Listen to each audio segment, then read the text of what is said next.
Welcome to Lecture 7 in our Swift programming series. Today, we are starting with an introduction to loops in Swift. Loops are one of the most powerful tools in programming, enabling us to repeat tasks efficiently. Whether you're processing data, automating a process, or iterating over collections, loops makes it all possible. So let's begin.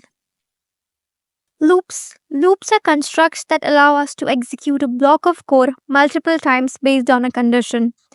Swift provides us with three types of loops. First, the for in loops, second, while loops, and third, repeat while loops. Each of these is suited for specific conditions and we will explore them over the next few lectures. Let us look at a real life example of loops.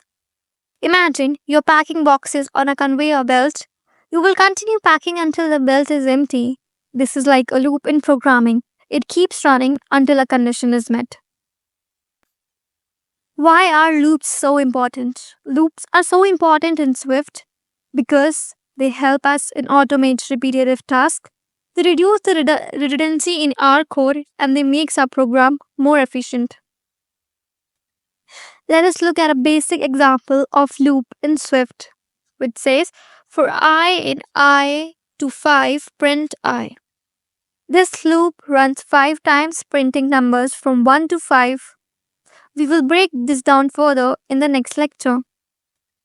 That's it for today's introduction. Loops are a fundamental part of Swift, and in the next lecture, we will dive deep into foreign loops. Trust me, it's going to be exciting. If you are enjoying the series, give us a thumbs up, subscribe, hit the bell icon so you don't miss the next lecture. See you there.